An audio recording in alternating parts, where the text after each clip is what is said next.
Just a quick question around how is the practice of continuous mindful awareness going for you? Does anybody have any comments or questions about that?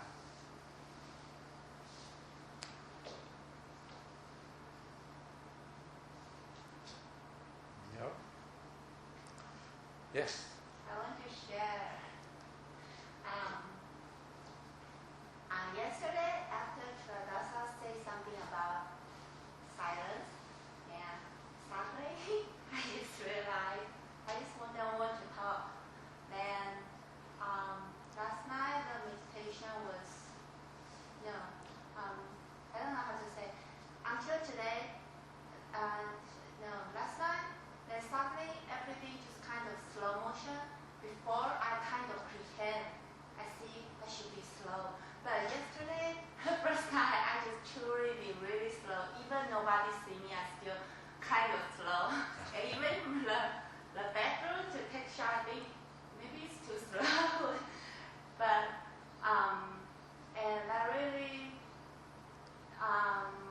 because yesterday I think Culadasa making read my mind, and my mind is kind of very up and down, and I cannot sit, and I just don't know how. And then Culadasa on the Dharma talk just say about that kind of words. So I just so touched.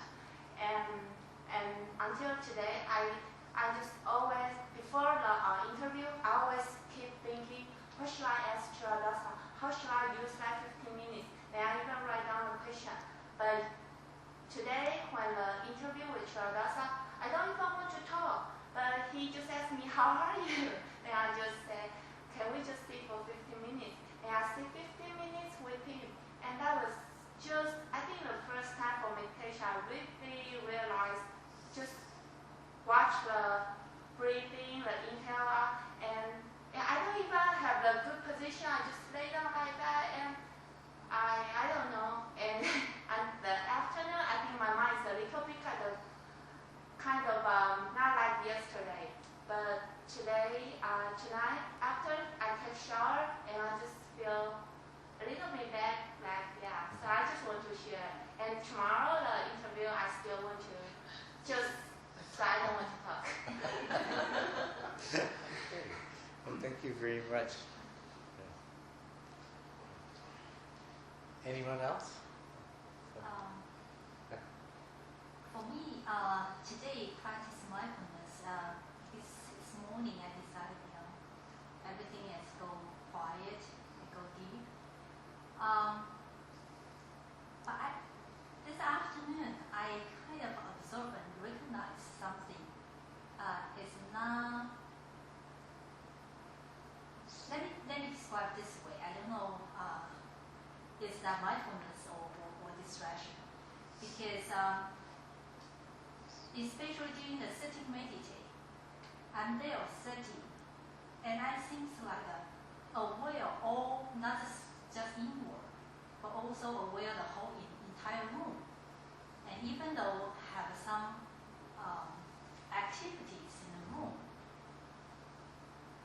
my the mind is still very clear and very calm, very quiet, but pretty aware. And it seems like, even though I close eyes, but it seems like I know what's going on for the whole thing, the whole room.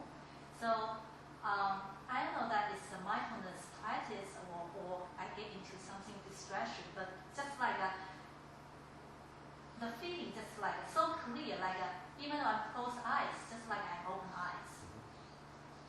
So. That is mindfulness. The distraction is when you start thinking, or your mind is moving from one thing to another on its own, then that's what we would want to correct. But what you're describing is mindfulness.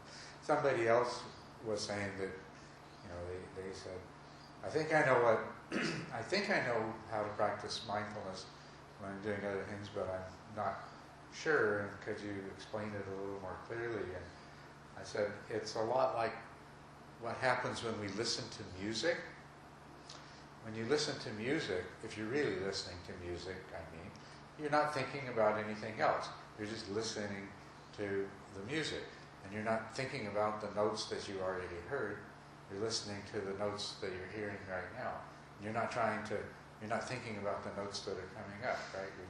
You're hearing the music as it comes along, one note at a time. And the other thing, when you listen to music, sometimes you'll pick out one particular instrument, and you're listening to that, picking it out of everything else, and you focus on that. Other times you listen to the whole orchestra or band or whatever it is like that. And it's the same thing with mindful awareness. Sometimes we're very focused on, what we're actually doing with our hand or the steps that we're taking or something like that. But other times we're just sort of being there with the whole orchestra, but we're still following the music of the present, staying right in it. And that's what I would say that you described there. You were following the whole orchestra there for a while, but you were still in the present moment. You weren't thinking, and your mind wasn't running on its own from one thing to another. Yeah, it's not thinking, but it's knowing.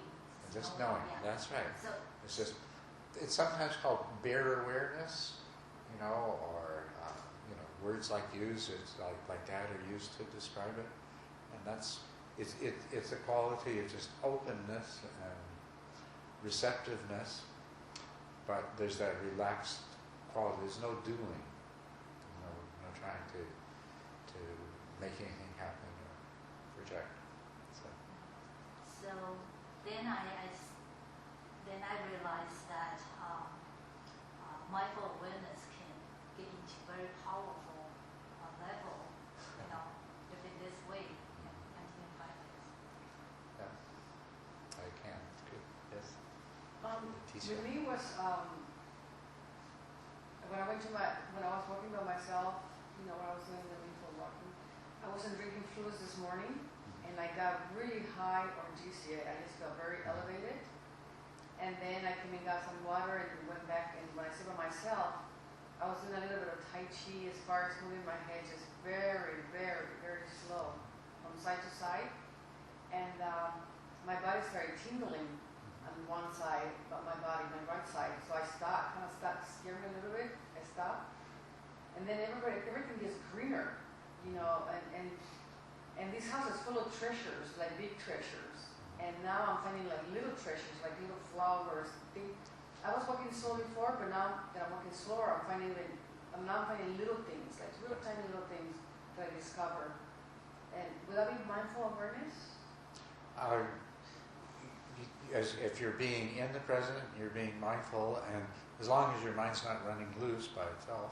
Yeah, it's just observing one little thing at a time. That's right. If something comes up in your attention, then you go ahead and examine it. Yes, right. Another quality that you may have noticed about mindful awareness, and this is the way I feel when I'm being very mindful, is almost like a childlike state. Like just everything is new and everything is interesting. This morning, after the second sit that we did together this morning, and I was just walking into the house, and it was starting to warm up, and I could feel the warmth in the air, and it was, I'm 64 years old. I felt a lot of warm air, but it was just like it was the first time I ever felt the warm air, And that's one of the things that I particularly enjoy about it, is it gives everything this quality of being special here and now. Well, thank you. I'm glad to hear that, it seems like everyone that I've heard from now or other times is finding this to be something of interest and satisfaction to do, so I'm glad of that. Yeah? I also can answer your question last night. Yeah? The breath into the sleeping Yeah? is the out breath. It's very good. Okay. I will be able to. You won't be able to recognize it, but when you wake up, you remember. Yeah, that's right. When you wake up, you remember that's breath. And did you happen to notice, did you wake up on in or out breath? Huh? Did you wake up on? It's impossible because I feel wake up like impossible because when you meditation and then you can just like donuts and then you get in the sleep. Okay. But when you wake up, you need to have the immediately meditation, so mindfulness, so you can know the breath within one breath. Mm-hmm. That's almost impossible. but I do remember how I wake up from the snoring, and I still remember what caused the snoring. What? Yeah, the 口水对不对？ Saliva. 口水 Saliva. saliva. The saliva in between north and south. You feel that? Yeah. You feel that there's somewhere in between north and south that's what caused the snoring. and then I wake up. Oh. Very good. That's wonderful. Thank you very much. Yeah. I can answer this question. He woke up on an in-breath.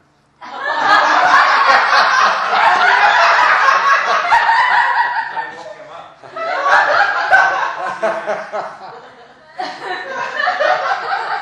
It's almost always easy. Oh, It's almost always easy. Oh, very good. Very good. Okay.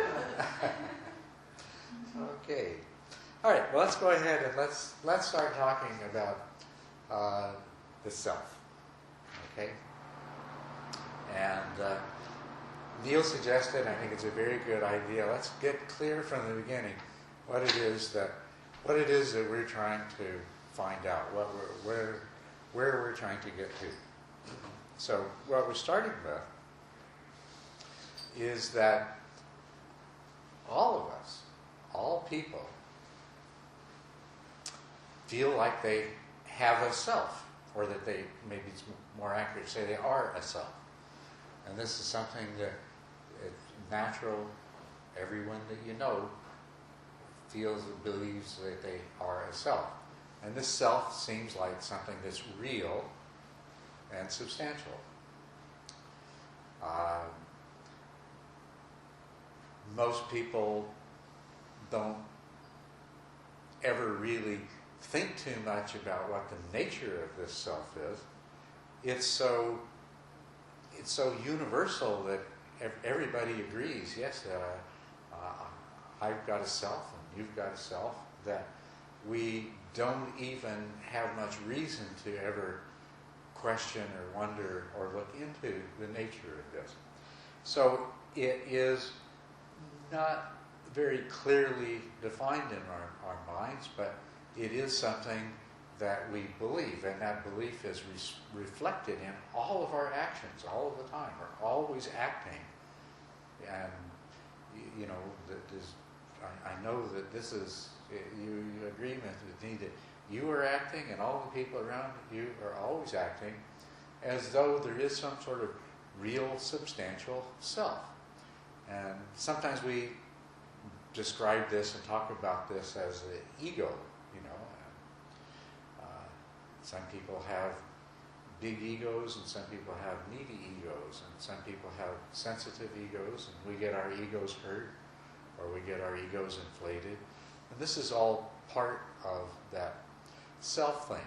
But there's more to it than that, you know. The other things that the things that we seem to associate with the self, and I want you to add any that you think that might be needed to add to what most people, or perhaps all people, mean or think of when they say self, when they feel like they are a self, or when they refer to somebody else as a self. There is a group of qualities and attributes that we associate with ourself. There's some nature that I have, some set of qualities that I am, some kind of person that I am. Is it right? Agree with that? And the things that we mentioned last night, just to remind you of this continuity. It seems like, we've been this self for a long, long time. Now, we don't need to, we could get into the question of where this self come from. Did this self come into existence when we were born, or did this self exist before? Let's leave that for the moment. Let's just deal with the self that we feel like we have always been, or that we feel like we've been as long as we can remember. So there's a continuity. Another obvious one is that there is, it's unitary. I mean, it's sort of a silly idea to think of ourself as being in the plural.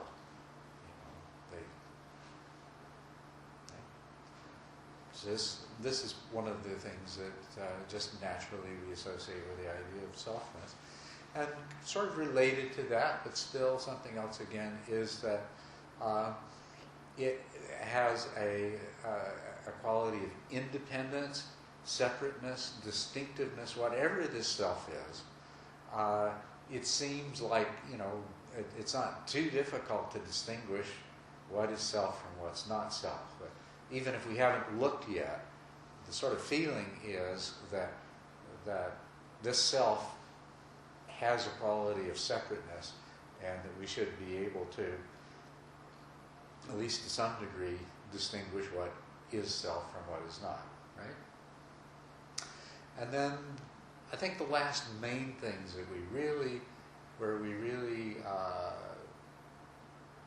feel that we have a self or are a self, is we feel like our experiences,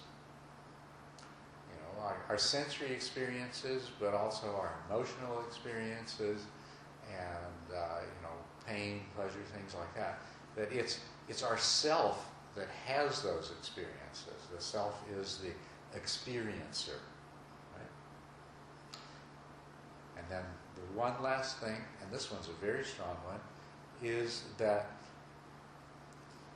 whatever we are, we feel like it is the self that does things, makes decisions, carries out actions, right? What about cause and effect? If we do something, we will have to bear the consequences. If I go get a PhD, if I go study for a PhD, somebody else don't have that PhD, I get a PhD. That's right. I think you're right in what you say. I think that fits in with the same idea of continuity. We feel like the things that we do today, are for the benefit of it's the self that's going to enjoy the results of it later on is the same self that we are now. Okay, right? I see. Yeah, Right. continuity idea. So what we're going to look at, what we want to do then, is look at more carefully this all more or less universal idea of the self that we are or that we have. And we want to compare it with the 5 aggregates. And the question here, the first question is there anything that we would normally attribute to the self, or that the self seems necessary or required for, that cannot be accounted for by the 5 aggregates? So this is one way that we will approach this. So we're going to try to find out if the 5 aggregates adequately accounts for everything that we would say that we need to invoke the idea of a self for, then we've accounted for the self in the 5 aggregates. So then the next thing we'll do is look at the 5 aggregates and see if there's anything there that has any of these qualities that we have always sort of assumed that the self had. So in other words, we're going to, if we succeed in satisfying ourselves that anything that we would need to have a self for, that the 5 aggregates covers that, then we'll go to those 5 aggregates and say, is there anything there that constitutes a real, substantial entity that we could put the label self on? Is there anything, can we find something in there that has the kind of continuity that we normally attribute to the self? Do we find, looking in that 5 aggregates, can we find a self that is unitary, single? Looking in the 5 aggregates, can we find something that has the kind of separateness and independence and distinctiveness that we attribute to the self? And is there something in the 5 aggregates that is the experiencer and the doer in the sense that the self is? So this is what we want to establish.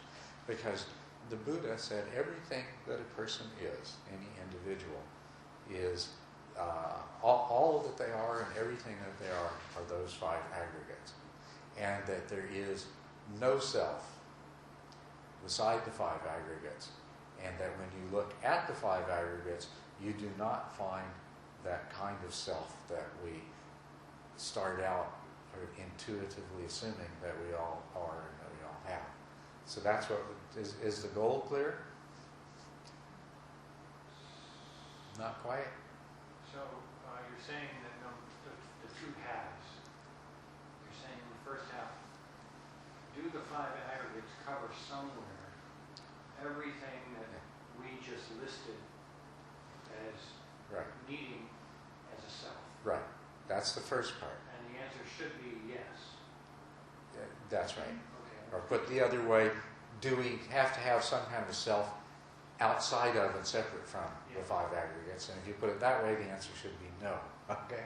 Right. Yeah. So, okay, so that's the first half. So we're going to first show that the 5 aggregates are sufficient to cover all the attributes that we think of as a self. So that gives at least the possibility that there is no self.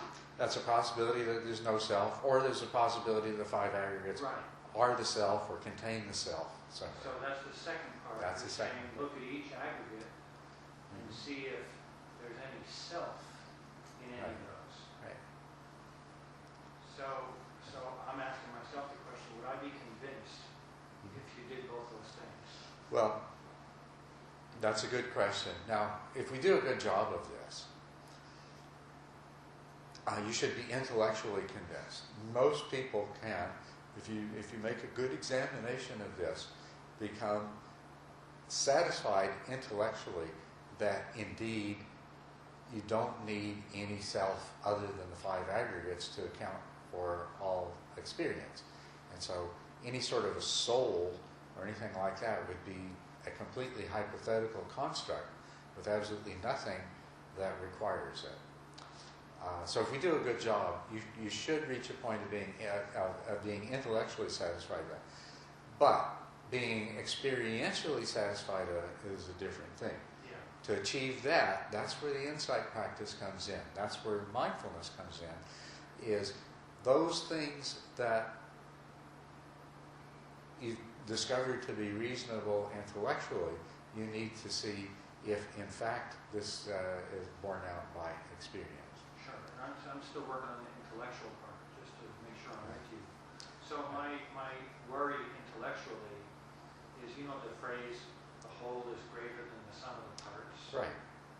And so even if we find no self in any aggregate, and we find all of those things about self somewhere, which sounds like a contradiction to me, Yeah. but we'll see. No, and that's right. This is a part of the discussion. If we don't find, if we can't point to some part of the aggregates that is the self, then maybe somehow it's the way it would be described is an emergent property of Yeah, there you the go. aggregates taken together. If we take them all together, is there something that emerges from that Right. that is a self? Right. Okay, so we're going to cover that. Well, we're going to cover that. Okay, Right. that's fine. Okay. When we're looking into the aggregates or to the aggregates as a whole, and we're finding that they perform all the functions of a self, then whether or not they are a self will depend on whether or not they are the kind of self that we've gone through our life believing in and reacting to the world on the basis of. That's when we go in there and we look to see if it has those various attributes and qualities that we normally think of as belonging to the self.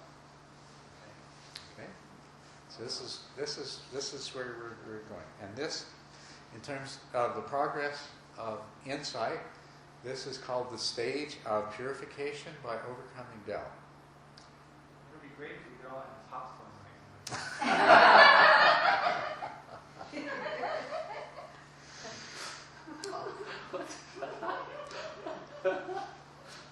Okay.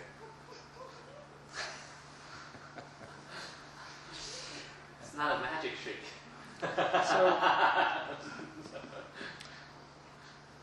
So let's begin to, by looking to see, what are the things that, okay, yesterday we were looking at the two Deborahs, and in a sense we did for all of us. The question is, now this is,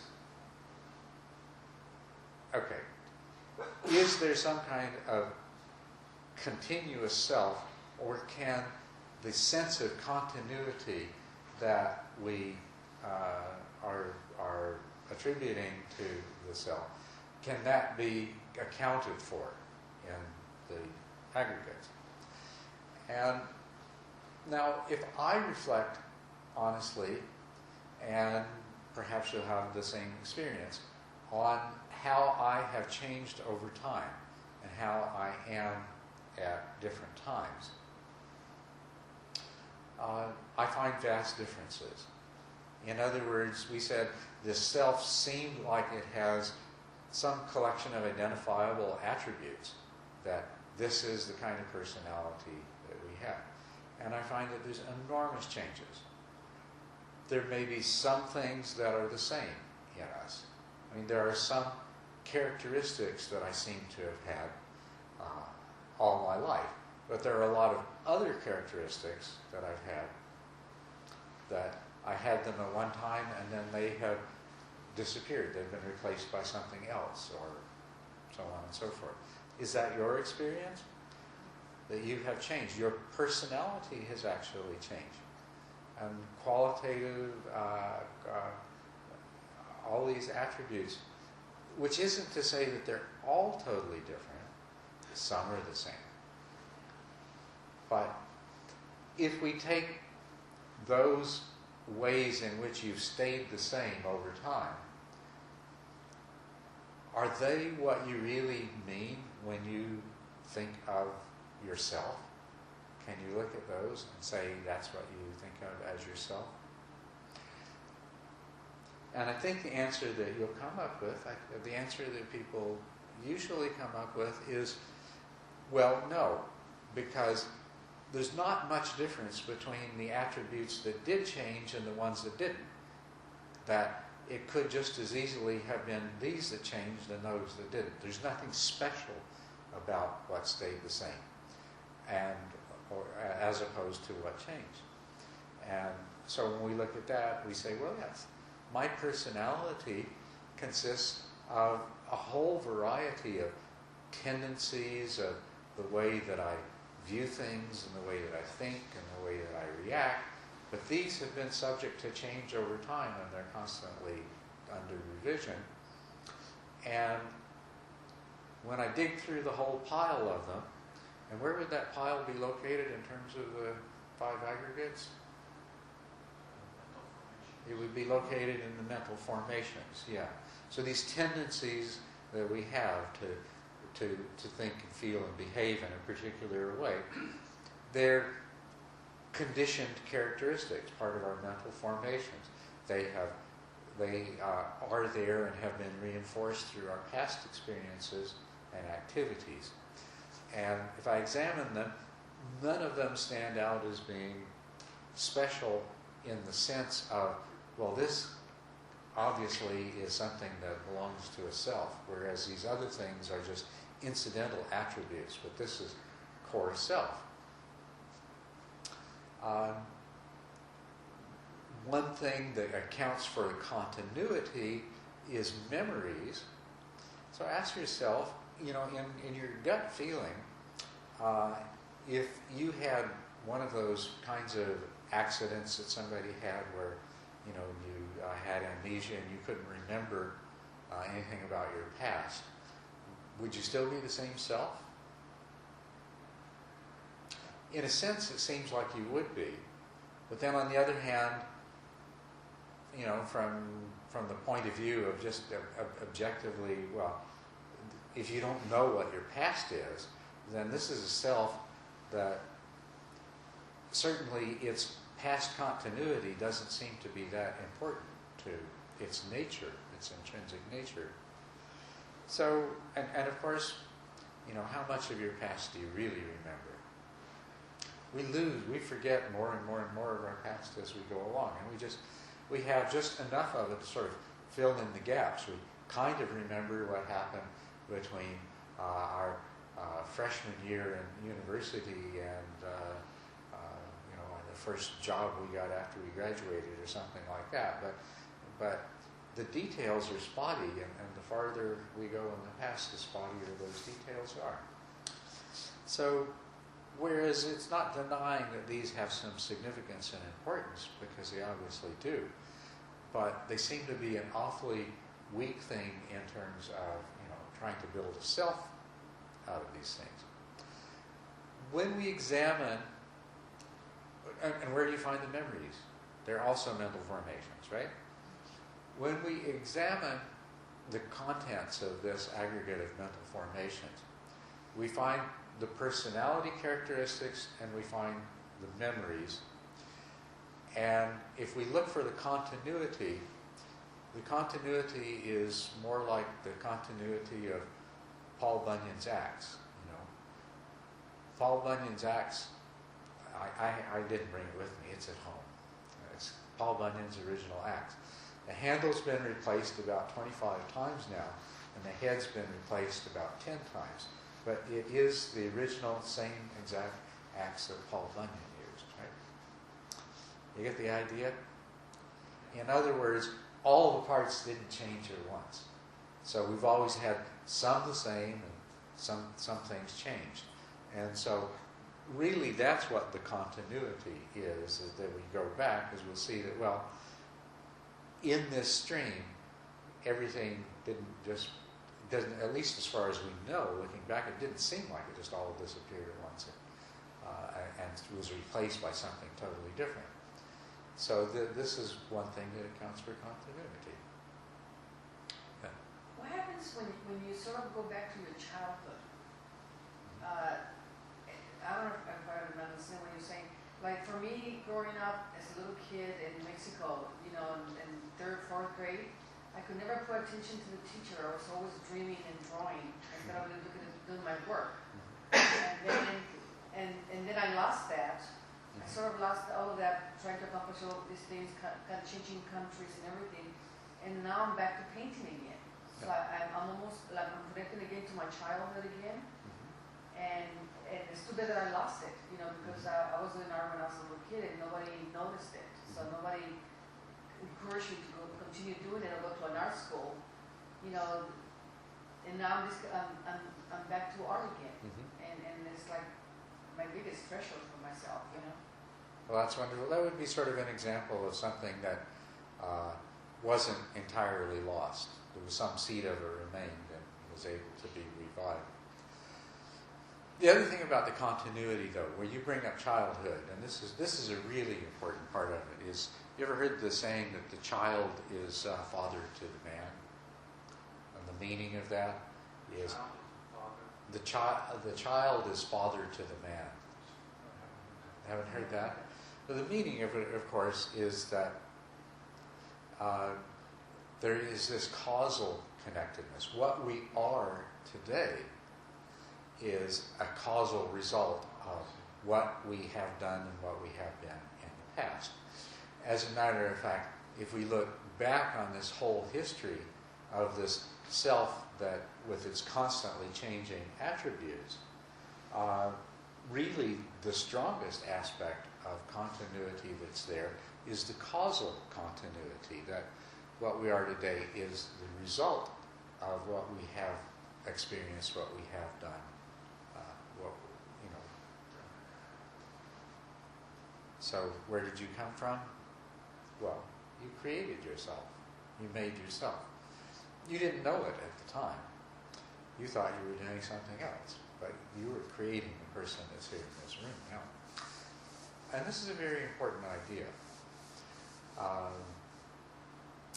If we look at the aggregate of mental formations, they are all what is present in that aggregate now is cumulative, and what you are now, what you manifest now, is the result of these past influences. This is what's called karma. What you are now is a result of your past karma. Your past thoughts, words, and deeds have created what you are now. This is a very interesting idea. But karma means, karma literally means action. And actions have results. But what the Buddha said is, when I say karma, I mean intentions, and I mean thoughts, words, and deeds that arise out of intentions. And this is what has formed you throughout your life. And this is what has caused these different changes to take place. But what you are now is a cumulative result of that. Some of what you are now is influenced by what you were and what you did and what you experienced as a child. But that has been modified and continues to be modified throughout. So we find that the continuity aspect of the self that we think we are can be accounted for in the 5 aggregates. Because what is present now is caused by the past.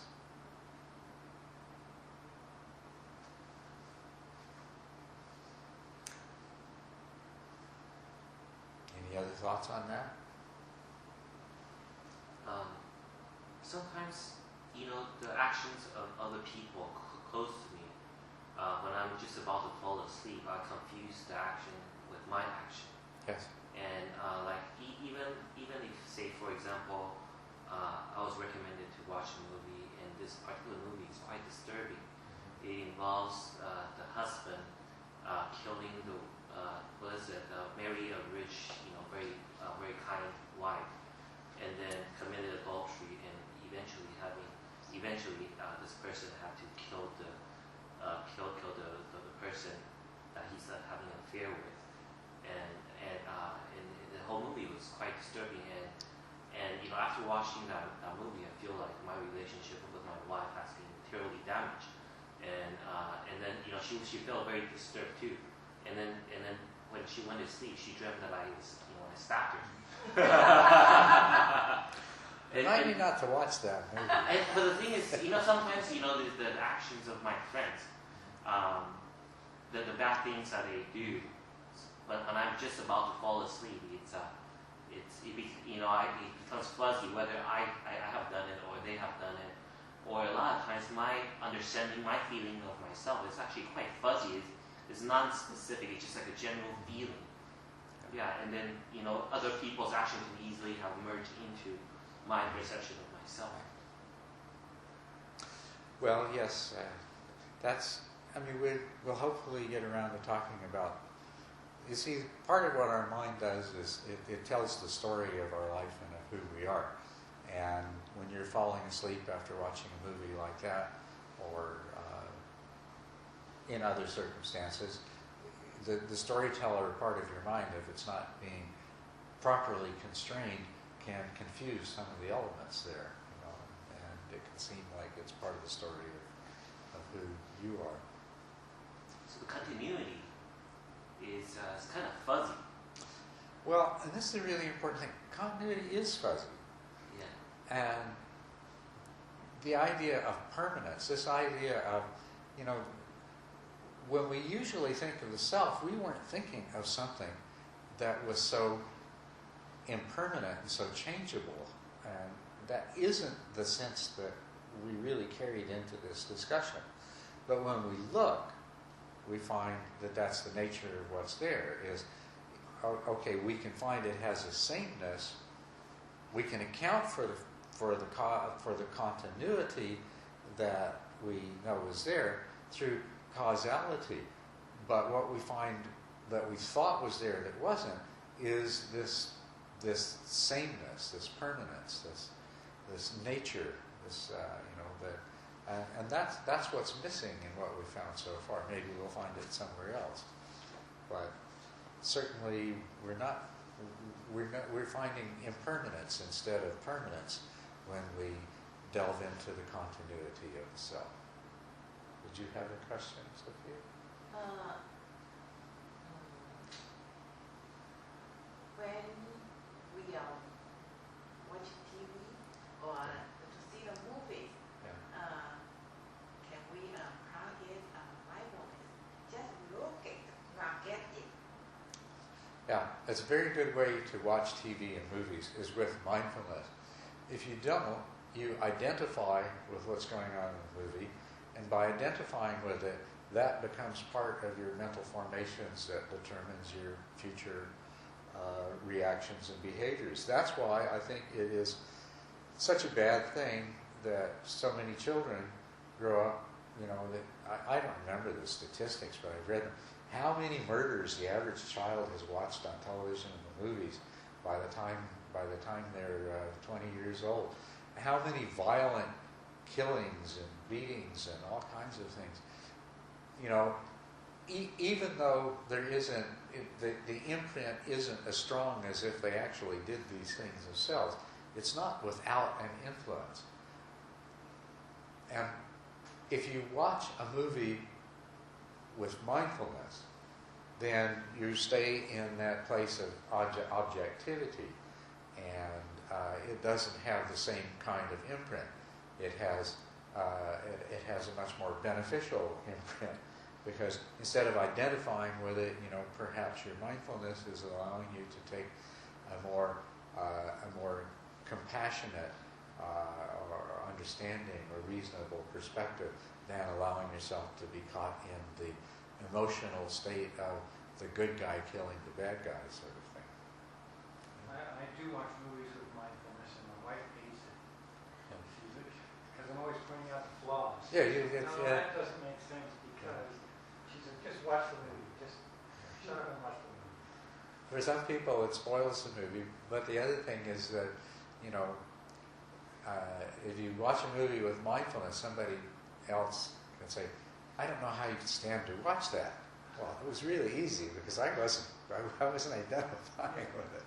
So, I had that objectivity. So, okay. Yeah, I tried that.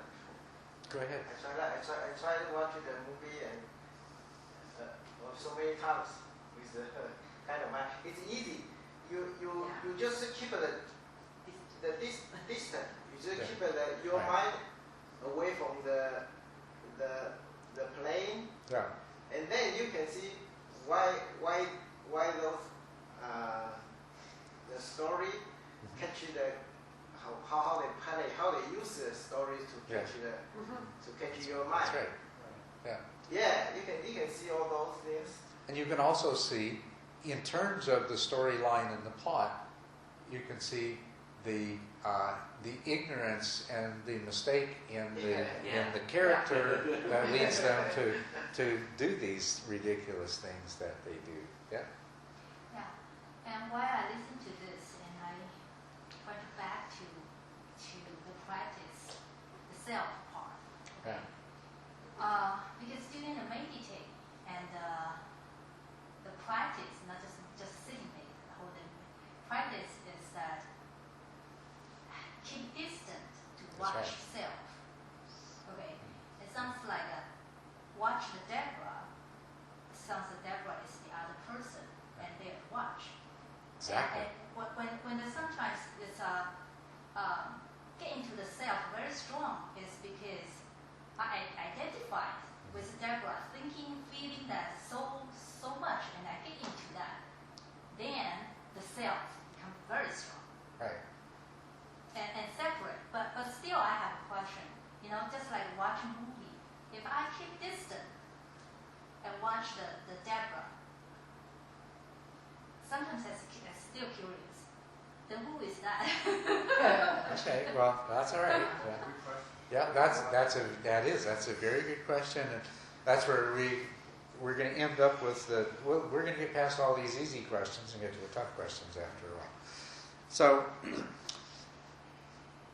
but being mindful is watching your own movie with that same objectivity, with that same distance, watching the character who's starring in your own movie, so that you become aware of the mistakes that they're making, and so that's what you want. Maybe I had never thought of this till right now. Maybe we could even make watching movies into a way of learning to be. Actually, it's better just watch your own movie. But when you do watch a movie, watch it with mindfulness, and it will help you to understand. If you don't clearly understand what it is you're trying to do in terms of watching yourself with mindfulness, it can help you to understand that. You're trying to watch yourself with that same kind of objectivity, attachment, without the emotional attachment that obscures the judgment, and so forth. Yes? What amazes me how people pick up a lot of the characters that they see in film and television, especially television, and follow those kind of a behavior, even in speech language. Every 6 months I hear one word and everybody burns it until it's gone. It's like that people pick up language to television and they use it until somebody else. And I studied theater for 7 years, and it was really interesting to see these, working in different shows, how just the show Cheers, they have like 10 writers, and each writer has a character. And they get into these big tables, and they write, and they play psychology games with each other, and they manipulate things. And one time I had a writer as a client cutting his hair, and I said to him, do you guys ever take any responsibility on how you manipulate people with your writing, and how you affect kids with your writing? And especially one show that I mentioned to this writer. He never came back to me, and he was very insulted. Yeah. But these writers, they don't understand, and I think it's because a lot of parents are working and they don't watch their kids are in front of the TV, and it becomes like their mother. They end up very sick, a lot of wrong ideas as they're growing up, and it's really sad, Well, I do agree with you in that. The worst movies are actually, most of the characters are fairly one-dimensional, and if you watch them with mindfulness, they just end up being rather absurd. A really well-made, well-acted, well-produced movie has got a lot of realism. If it's based on a story that's very well created, then that is something that you can learn a lot from. If you can see in a movie somebody that you can identify with, that I've been like that. I've been in that situation and felt that way and reacted that way. That's a great opportunity for practicing mindfulness, because it gives you automatically a much better perspective, and maybe you can even review your own previous experience in view of what you see in the movie. Anyway, the one last thing I want to say about, right now, is explore some other aspects of this, but before we get away entirely from this idea that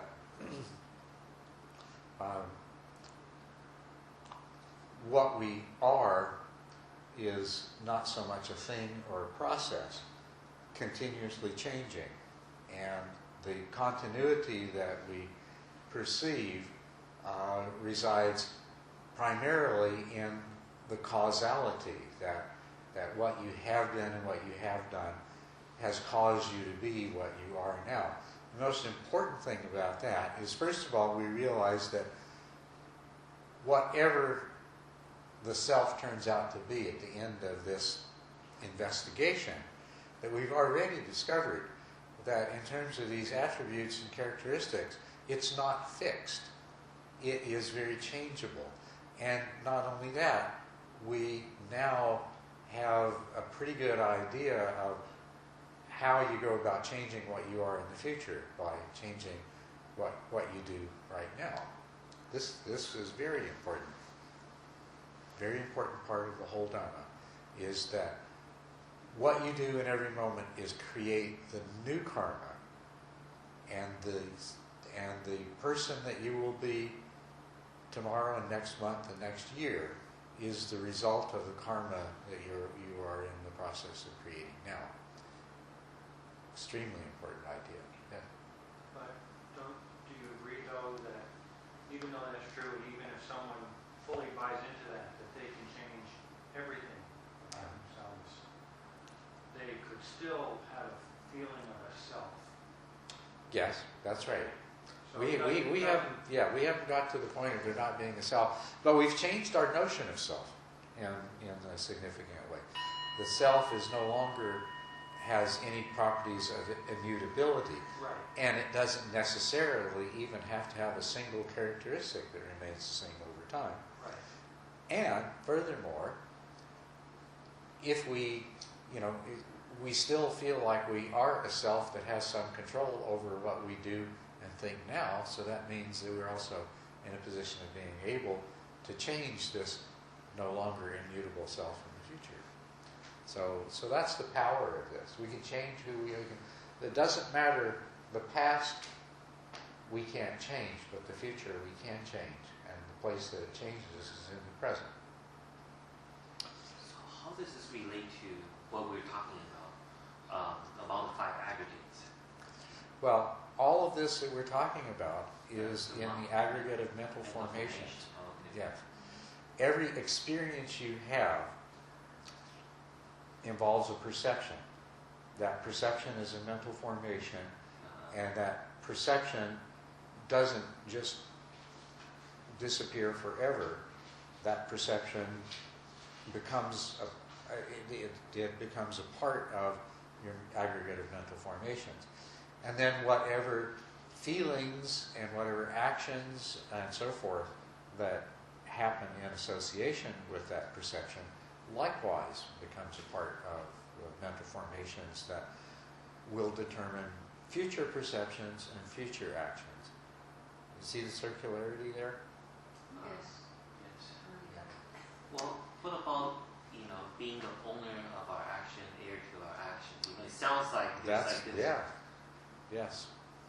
You are you are the heir, you are the owner. You need to own your actions, and you need to accept what you are now is the result of the past in this same stream of being. Well, wouldn't that kind of prove that there is a continuous person owning the action and receiving, becoming the heir to those actions? Yeah, we have no reason to deny that continuity. Okay, now, and so, but remains to be seen if that is really a self or not.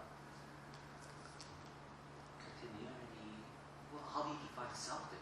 Continuity. Well, we had a whole lot of other characteristics that were, and remember we started out with the idea that what we may end up with in the end is something that accounts for all of the things that we needed, that we thought we needed a self to account for, but doesn't have the same characteristics that we thought a self did. including being real and substantial, unitary, continuous, separate. Well, when I think of self, I actually think of a committee that always, have new members, old member retiring, and then, it's really like a group of people because, I can never have a clear consensus of exactly what I want to do, except for a few things, like when I'm coming to That's the right. retreat, that's like, it's like 100% vote, but a lot of the other things are like, very, very, You're right. questionable about it. And that's what we all experience. Yeah, absolutely, that's what we all experience. And this makes us. Have a look at this, because it certainly seemed to us that our self was one thing, and now you're saying, yeah, but it actually seems like it's a lot of different things. It's A lot of different things, and yes, even in terms of, we've just been talking as though the personality that you are right now is one thing, but if you think about it, that's not even true. Are you really the same personality when you are at work that you are when you're with your parents, as you are when you're with your lover, or as you are with your... no. What we do, we have a whole, in our aggregate of mental formations, we have a whole pile of characteristics, and we kind of assemble different personalities to match the situations that we're in. So there's not even unity in that. But as you mentioned, it goes beyond that. And we start to discover that in meditation, if we pay attention. Actually, it's there all the time anyway, but you sit down and meditate, and I am the one that is going to sit here and keep my attention on my breath for the next 45 minutes. A little while later, I am the one that doesn't want to do this anymore. But the one who...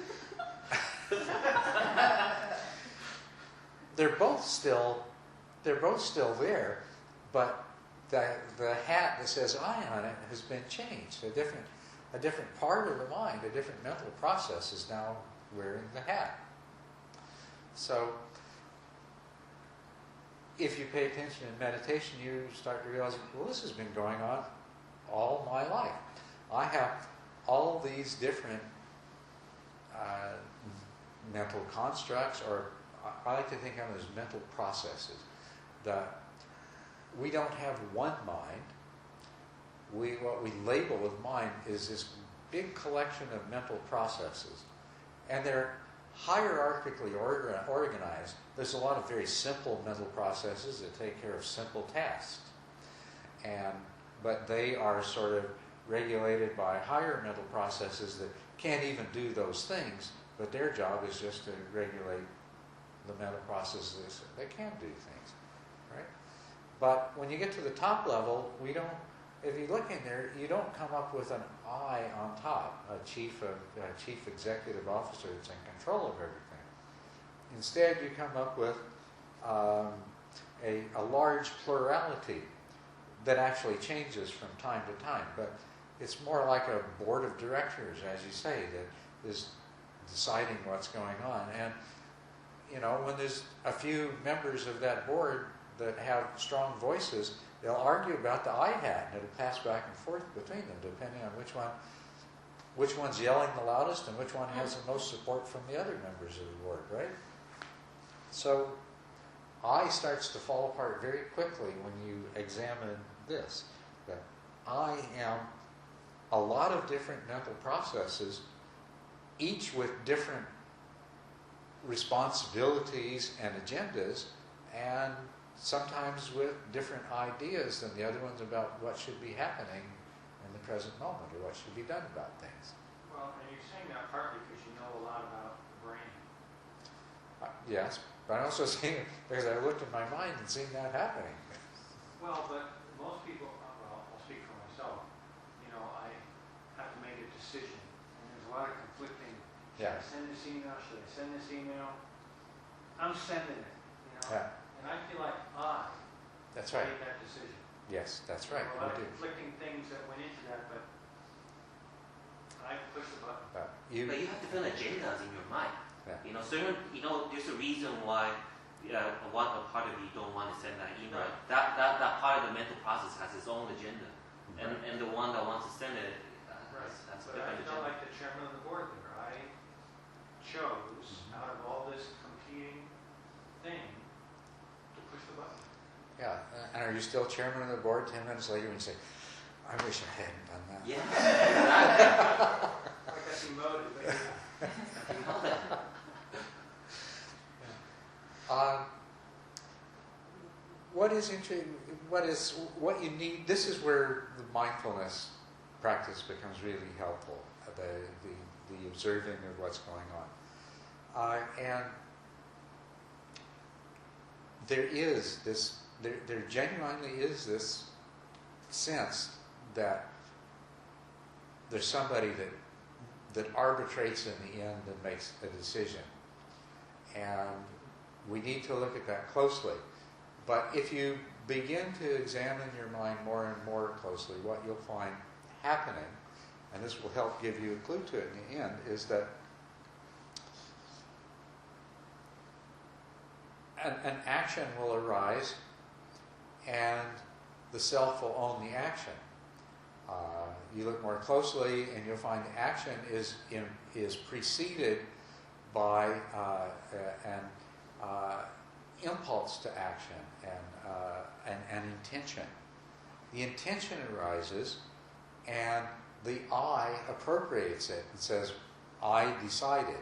But when you look closely, and if you allow yourself to stay in that observational state, you'll see, oh, look at that. The intention just came out of nowhere. And as long as nothing stops it, the action follows the intention. And the I that I seemed to be in the moment was just watching the process. The I that's watching the process definitely did not generate that intention and didn't even approve the intention. I could perhaps have stopped the action, but I didn't. I just watched. And you'll find this goes on all the time, you know. It begins when you wake up in the morning and, you know, need to get out of bed. This is an experience that I have quite often, is that I wake up in the morning and I know that I'm going to get out of bed, but instead of thinking that I'm going to decide, I just lay there and wait until it happens. Sure enough, after a few minutes, I get up. And then it goes on throughout the day. I can just watch the intentions arise. And what normally happens is we appropriate that intention to the I. We didn't really get around to talking about what the I is, but you know, if we have a thought, or if we communicate to somebody else, we have no hesitation to say, you know, well, I decided. Right? And not only that, if you watch carefully, if they say, well, why did you decide that? Your mind will come up with a story to explain it. You know, and if you're honest with yourself, it's, wow, that's the first I heard of that. Do you know the feeling? You know what I'm talking about? Right? Well, I agree that we don't know, we don't understand why we made certain choices. Yeah. I agree with you there. And we do make up stories when asked, but we don't know why. Right. So what we find is choices are being made, intentions are being generated, and actions are coming out of intentions all day long. And we realize that, you know, the I that we started worrying about really isn't necessary to account for that. It's happening. And we're not disputing that it's happening. Yes, intentions are being generated. But what we're calling into question is, you know, is there an executive in charge? If you examine closely, you'll start to discover what there is. There's one of your mental processes is kind of a narrator. It's telling the story of who you are. And so there will be an event. You have an experience, so a sensory experience. And of course, due to your pre-existing mental formations, that will result in a particular perception. And likewise, due to pre-existing mental formations, that will result in an intention to act in a particular way, and out of that intention will flow action. And if you watch closely, you'll find there's a narrator that comes along after the fact and says, well, this happened to me, and this is how I felt, and so this is what I thought, and this is what I decided to do. You know, and you say, okay. Maybe this narrator is the boss, and it's just describing what really happened. But if you look closely, you find the narrator's not the boss at all. The narrator is really a low-level flunky whose job is just to sort of tell the story and broadcast it. Well, I think good liars, they also have excellent editors and excellent lawyers in their mind. Yeah, they know how to cover and get away with things, and they want to edit things, they want to cut things, exaggerate things. I would agree with that. That they do. So where do the intentions come from? Because maybe they come from the self. There are, well, and I don't mind if you call where they come from the self. That's going to be completely fine with me.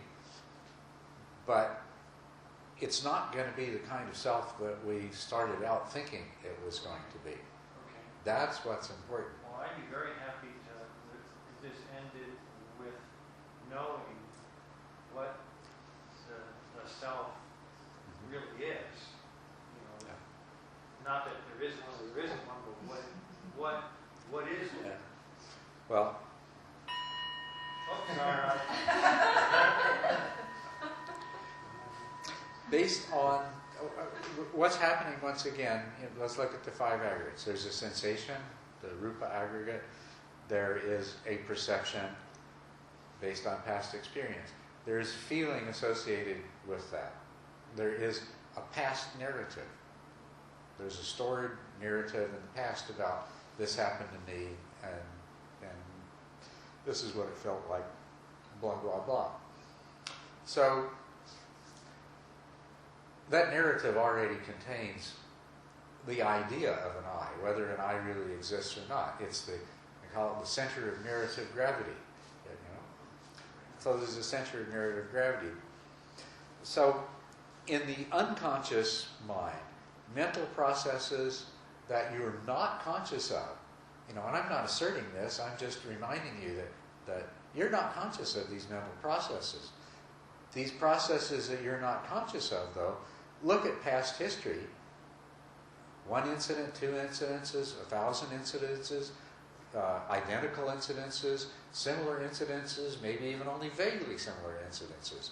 But yet, in a flash, sorts through them all and comes up with a proposal as to this is what we ought to do about this.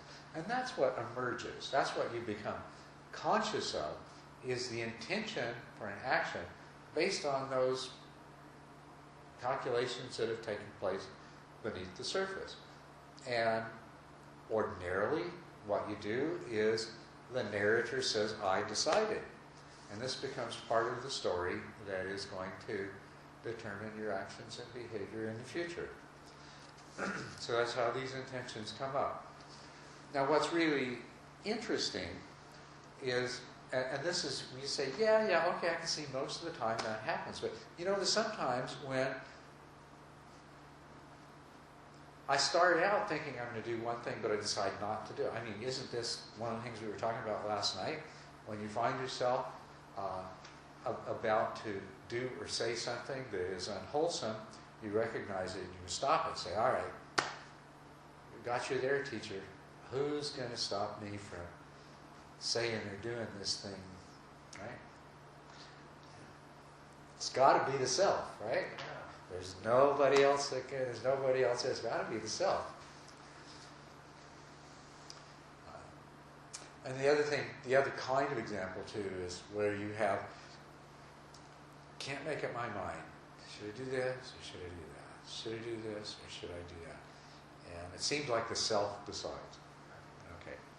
Well, now, in that collective of mental formations, we know that not all of these various mental processes always agree about things, right? They sometimes have different opinions. As long as there's one really strong predominant opinion, things are going to tend to go that way, and there's not much question. So if I ask you, what would you like for a little dessert after we finish our talk here? Have some nice fresh cat food, just open the can, or some vanilla ice cream. You're not really going to have to ponder that very long, right? You know the answer. No-brainer. That's a no-brainer, exactly. The answer comes up. But, on the other hand, the choice might be something else, and as you're trying to decide. So, when you become conscious of something like this, there is this sense of self. The narrator's there telling the story and says, well, okay, I have this choice to make. But, once again, if you examine it carefully, the narrator not only doesn't have any power to make the choice, the narrator, if you watch the narrator closely, listen to the narrator closely, the narrator wouldn't even begin to know. I mean, if you leave it up to the narrator, you've got to pull out a coin and flip it.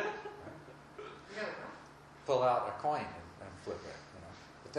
But then somebody else has to decide whether you're going to call it heads or tails. Decisions get made, and some decisions come up, they're very closely balanced, 50-50. Should I do the wholesome thing, or should I do the unwholesome thing?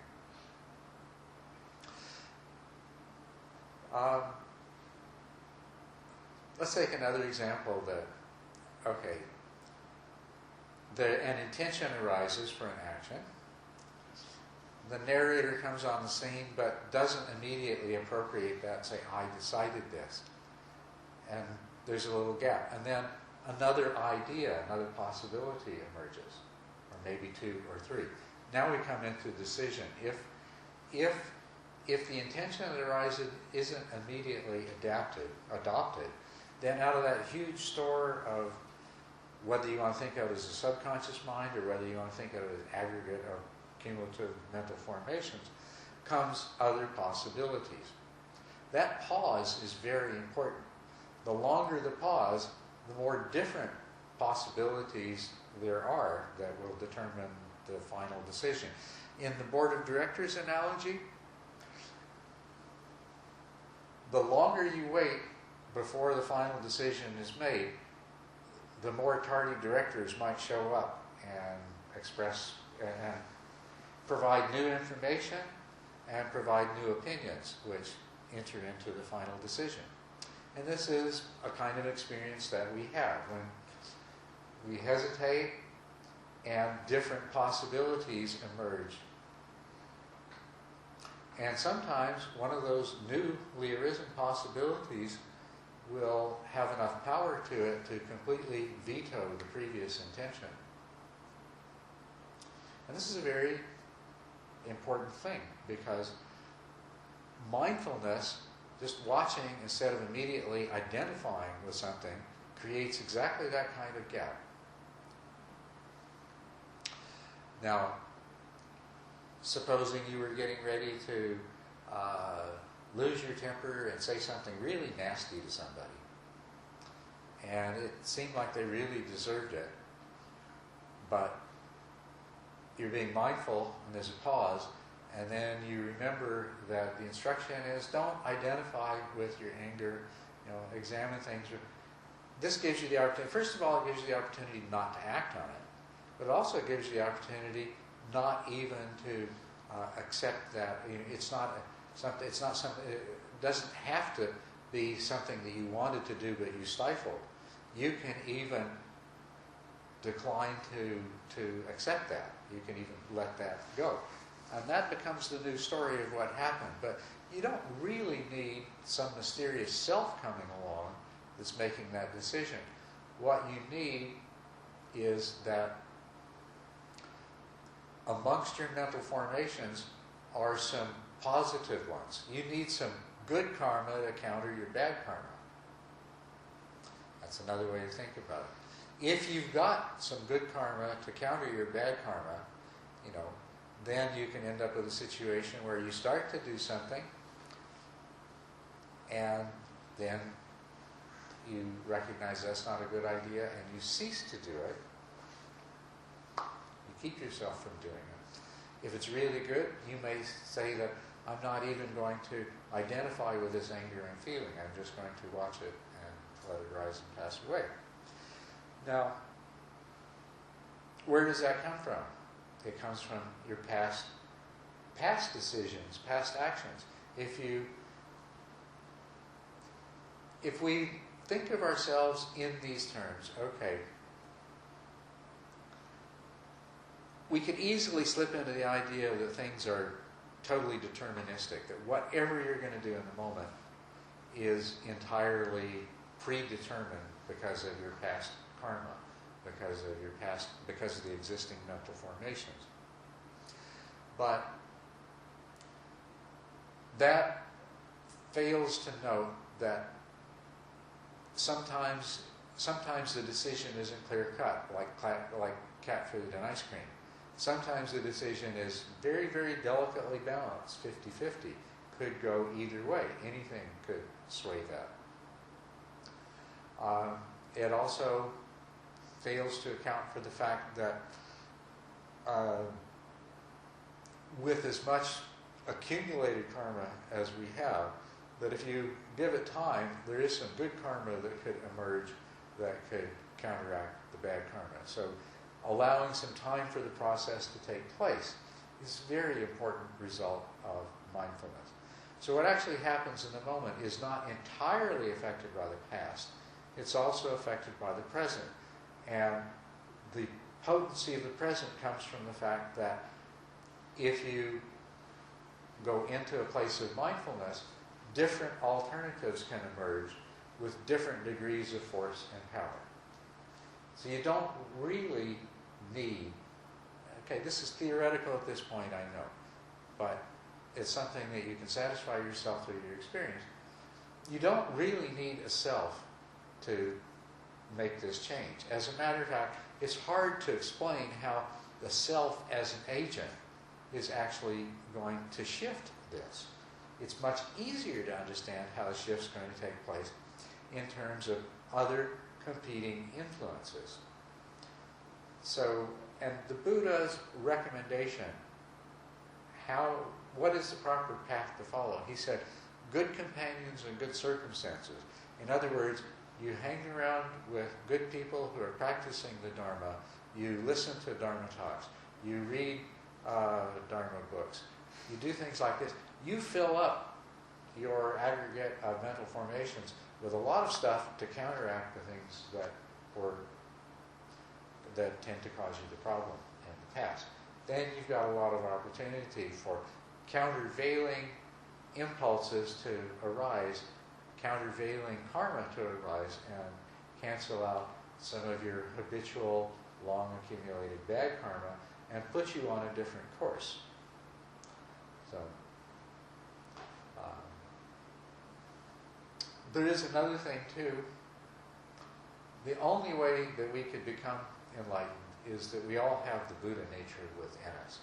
And so that is the other thing. In addition to all of these accumulated tendencies, both good and bad, based primarily in craving, we also have our Buddha nature. So when it comes to a nice, delicately balanced 50-50, I could pull the trigger or not, our Buddha nature has the opportunity to shift the balance in a positive direction. Before go on, I just want to clarify, because when I listen, I'm getting a little confused right now. Because earlier, through the Michael's question, mentioned that we do own the action, then we do receive the consequence. But if that is a board director, and sometimes this board director voice louder and that sometimes like that, then who owns the action? Because the action that comes from, the moment to moment will be changed. That's right. Okay. Then which board director owns the Well, if we end up with a self in the end of the process, we're going to have a real problem. Because, yeah, for exactly that reason. Because, but if we don't have a self, if what we have is a collective, then we don't have a problem. How come we don't have a problem? Well, the collective, the consequences are going to come down upon the collective, Oh, okay. right? They're not going to come down on any particular, if we had a president of the board, then it would have to come down on the president of the board, right? But since we have, and also too, it's not going to be, when I use the analogy of a board of directors, they usually take a vote. Although for many of us, our internal board of directors is not always totally democratic. Sometimes it's partly whoever yells the loudest. It's partly what? Whoever yells the loudest and drowns out the others. That's very much like real life. Yeah. That's right. Yeah, it's like there are some Republicans in our Yeah. Shouldn't have said that. I'm sorry. Remember you mentioned. When he hear this, I can understand one part through this analysis that can describe that. And I hear that, because this is different things, and I feel like having more understanding or compassion to the Deborah was doing, because so many things, and maybe, Deborah do something at that moment, that board director louder, and later on maybe change. So have more compassion toward that, and more compassion to maybe other. To everybody else. Yes, too. because that moment, this not this person is that moment that board director too loud. Okay, and get into this. That part I heard, but still I didn't hear that, because sounds like still have someone get a consequence. Still has somebody what? Somebody get a consequence for consequences for the action or something, or get into karma or whatever. Then I still feel like the consequences come down on the whole 5 aggregates. But to me,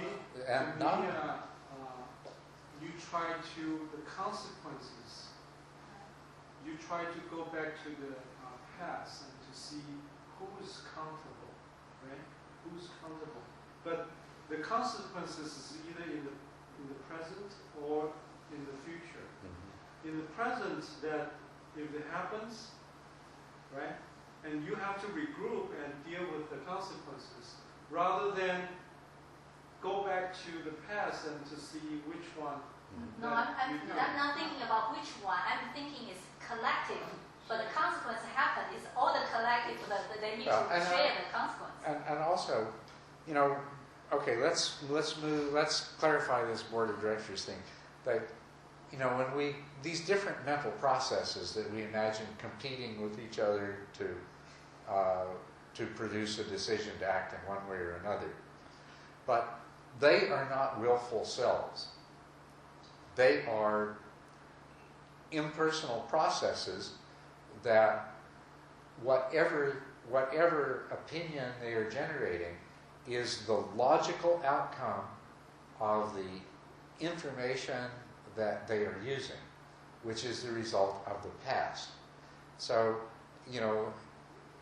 every single member of the board of directors is equally innocent. It's not an intentional self in the whole pack. It is each of them are processes that are following a logic, and they're based on the mental formations that make them up. And so, if you're going to point, if the day comes when the consequence comes down on the 5 aggregates,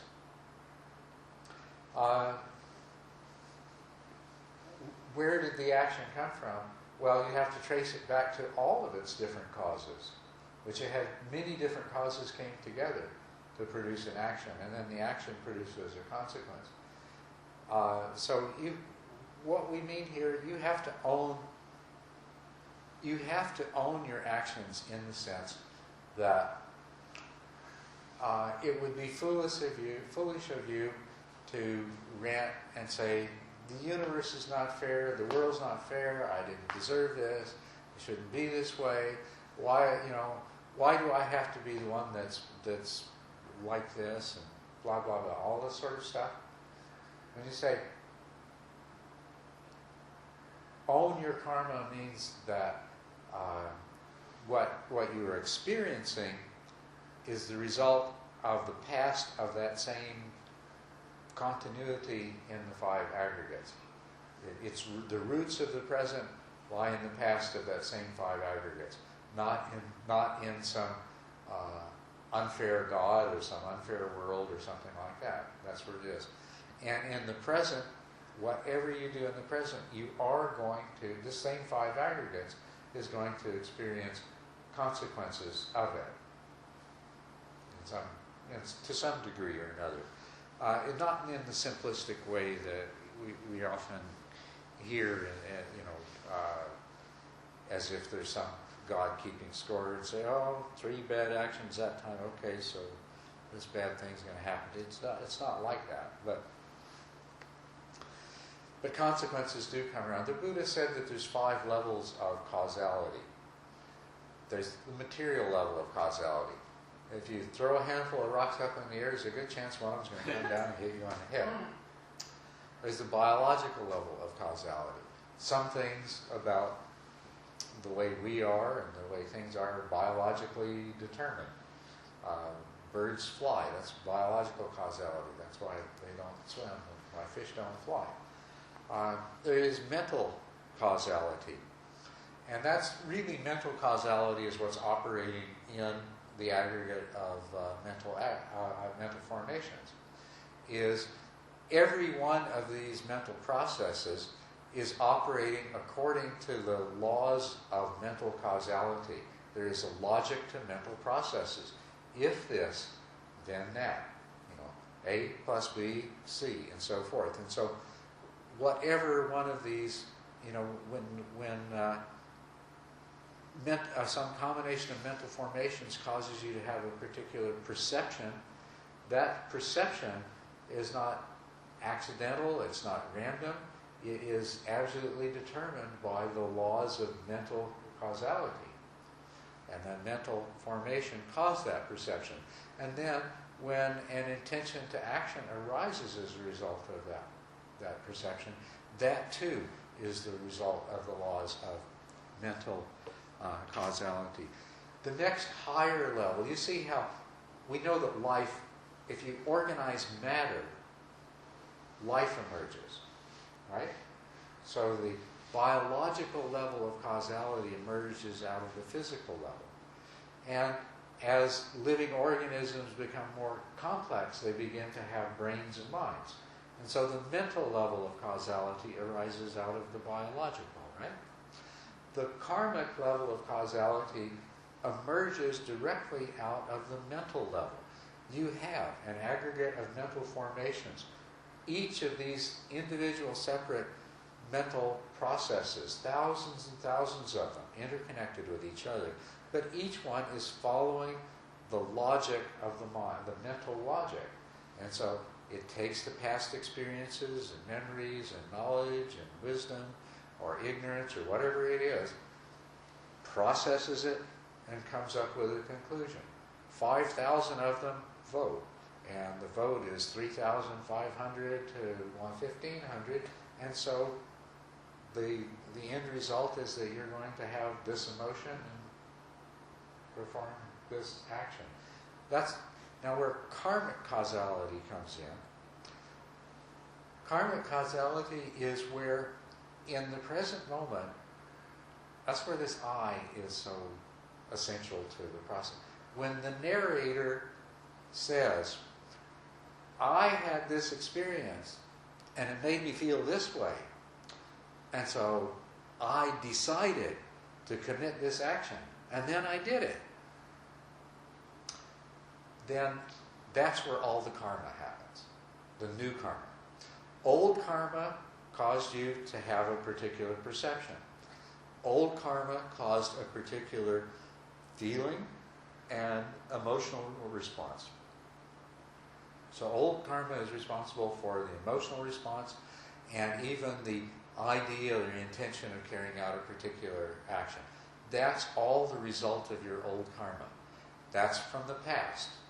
Can't be changed. So don't blame yourself if you have this perception. You couldn't help it. Don't blame yourself if it causes you to feel this way. You couldn't help it.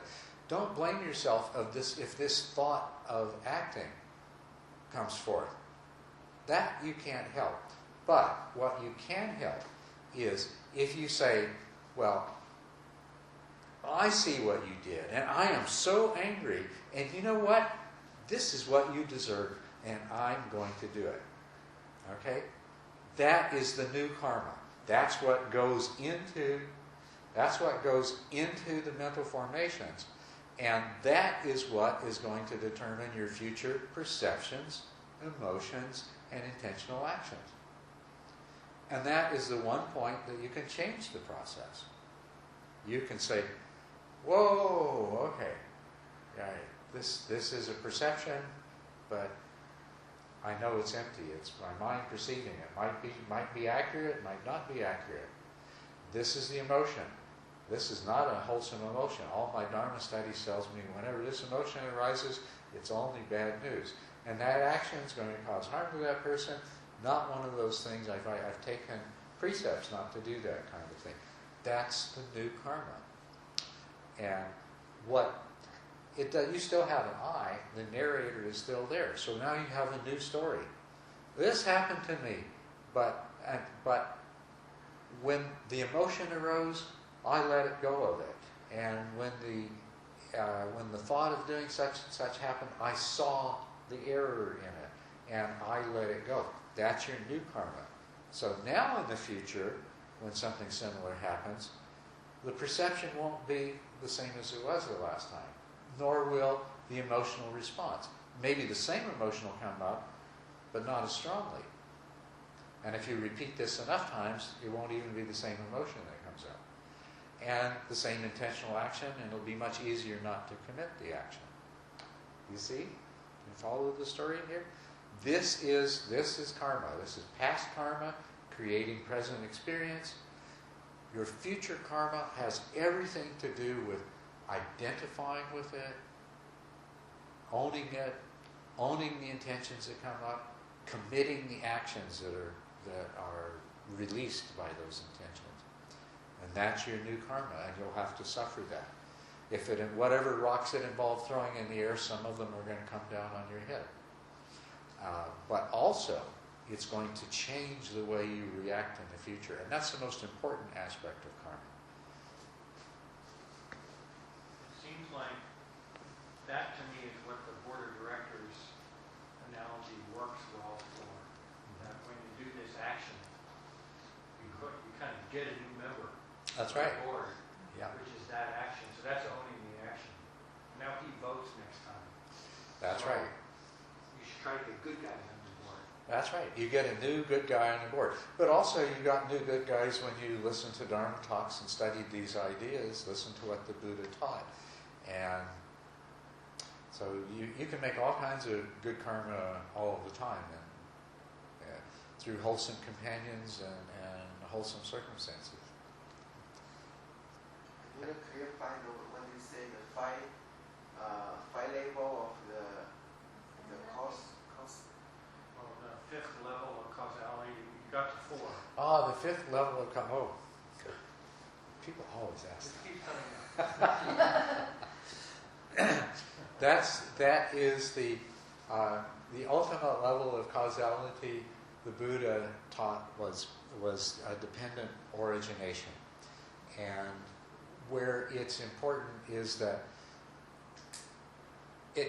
the links of dependent origination can keep on cycling, and this can keep on happening forever and ever and ever, or when and this level of causality that emerges out of the karma can bring the whole process to a stop. So you can create the kind of karma that acting on the level of dependent origination leads to liberation. That is the fifth level of causality. That's the That's nirvana. Yeah. Yes. So do you mean the 12 links of dependent origination when you say that? Because you just said dependent origination. Well, actually, I mean both. Dependent origination is a general term that applies to the universality of causality, and we're talking about all these different levels of causality. So that sort of goes without saying that the fifth level of that dependent origination includes the universality of causality. But specifically what it refers to is the links of dependent origination, that as they apply to the constant recreation of this cycle of existence. So other questions? Okay, yes. So it would seem like it would be accurate to say that, say for example, a group of senators approve funding on unjust war. Yeah. And then, terrible things happen. People are upset, of all the bad consequences. And therefore, we voted a lot of senators out, and then we voted a lot of new senators in. That's and right. Then, and then the war, they want to terminate it. Yeah. So by really this perfect parallel within. It's like the mind of the country. If we've done something terrible to another country and they decided to nuke us, that's right. And then we suffer the consequences at home. That's right. If we voted, because we voted for the senator voted for the war. So ultimately, the country as a whole has to suffer the fate of the entire country. That's right. And by say firing the lobbyists, getting rid of the greedy lawyers, and then hiring good people there, such as having the Dharma friends, gradually we replace the bad members of the committee with good ones. Right. We can draw a perfect parallel with a country full of millions of people, with an individual person. That's yes, you can certainly draw that parallel. With all these analogies, they're not perfect, but they can help us understand more clearly what's actually going on. Yes. What I wanted to ask you, when somebody intentionally is constantly messing with you and doing something to harm you or to create problems in your life and unsettles your life, is this person creating a bad karma for herself? Of course they are, yeah. Herself? Yes, they are creating bad karma. And does karma take care of itself? Do they end up paying for it? Like I don't act. I know the person that is doing this to me, and I don't do anything to the person. I just let karma take care of itself. Yes, they're doing it because of their past bad karma, and by continuing to do it, they're creating more bad karma for themselves in the future. Okay. But understanding karma in the terms that we're talking about here, we're meaning that what they're doing in their aggregate of mental formations is they are storing up a lot of very unwholesome mental formations, which are going to backfire on them in other situations sooner or later. How do you control this kind of a person that does this to you? So, like you were saying earlier, that you sort of change. You sort of send something positive to them, so they can come down a little bit. Yeah. Because skillful means refers to our ability to help other people to understand, overcome ignorance, be wiser, and it takes a lot of time to develop the skill. The most important thing is you work on yourself. You work on your own reactions to what somebody else says or does to you. You work on creating the good karma in yourself. As your own wisdom develops, at some point you will have enough wisdom that you'll be able to engage in skillful means to help people. And if you try to help somebody and it doesn't work, then it just means that you need to acquire some more wisdom first. But you don't need to be attached to the idea that you're going to necessarily be able to help every person that you would like to help.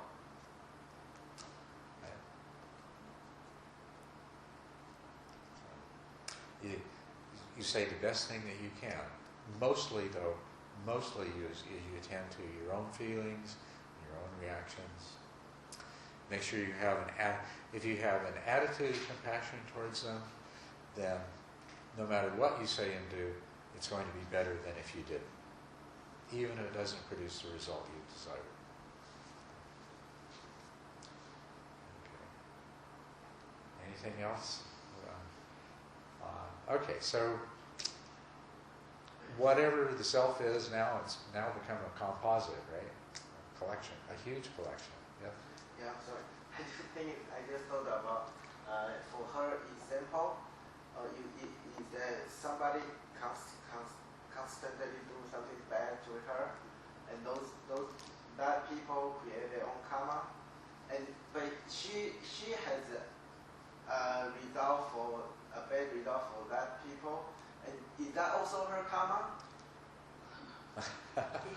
Well, Yeah. there are different levels that we can talk about this. This is, when we talk about Dharma, we're talking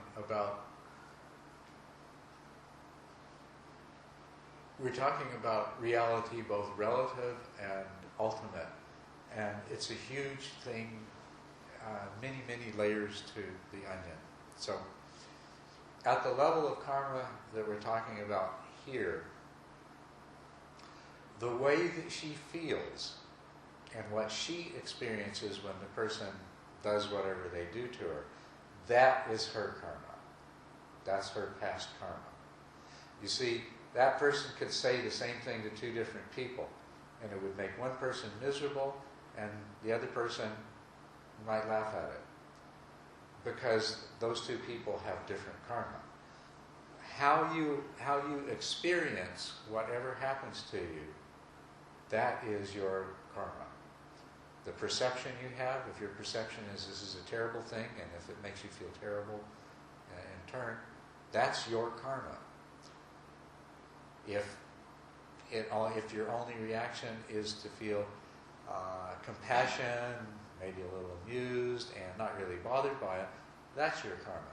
And right now, that's what you want to do, is you want to change your karma. She wants to change her karma from feeling unhappy and upset when the person does what they do, to having the karma to feel compassion and not bothered by it. There is another level. This gets I think this clock speeds up when I come in to talk tonight. You can start with the clock. Yeah, that's an easy solution.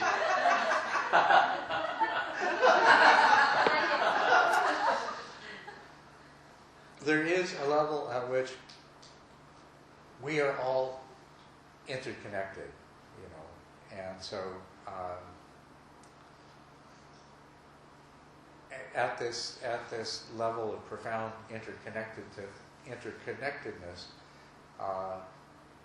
if we were able to trace all the paths of the 5 different kinds of causality, we'd find that having this person in her life is also a karmic result. But we can't get into the details of that tonight. Yeah, I know that. We did get as far, though, as talking, that is beginning to get towards this other, we have talked about the self as being unitary and the self as being sort of enduring, and we've seen that it is neither enduring in any sense of being unchanging. In fact, it's constantly changing, moment by moment. Every new experience and every new intention you have changes who you are. So you don't have an enduring self. You've got a self that is in constant flux. And likewise, it's not unitary. It's not one thing you can point to as a self. The self has there's many different mental processes that make up your mind and that make up this aspect of self. So everything we spoke about today is still falls within the mind formation. Falls primarily into the mental formations. We did speak of perceptions, and feelings are a part of it. So, yes. So we can continue, we can continue to go into it from different directions and in different depths as we go along with this. Mental formation is a huge, like 50-ton whale. There's so many things in it. That's right. Yes. Yeah, and I think a lot of self, the identify to self, we come from this category of mental formation. Yes, it does. Yeah. That's right. To get a sense. Yeah. So I told you the self was an illusion. I didn't say that you don't exist, but the self that you think you are isn't the way you think it is. It's these mental formations. Your self is your karma, really. It's the karma you make, and it's the karma you've accumulated, and it's the karma you make is more of yourself. But still, there are other senses of the word self that we have to clarify. We're still left with this feeling that, oh my goodness, it's my mental formations. It is this separate, massive mental formations that is, can't I just unload these and get a new set somewhere else? Wait a minute, who would get the new set? Whoever got the old one, that would be me. Oh, and the new set, that would be somebody else. So, I can't even get rid of them. I have them. Make them. So, we got a little further to go with this investigation. Is this being helpful to you, though? Very helpful. Yeah? Good. Okay. So, little bit more of an idea of what we mean by not self. A little bit more of an idea of what we mean by impermanence. And a little bit better idea of what we mean by karma.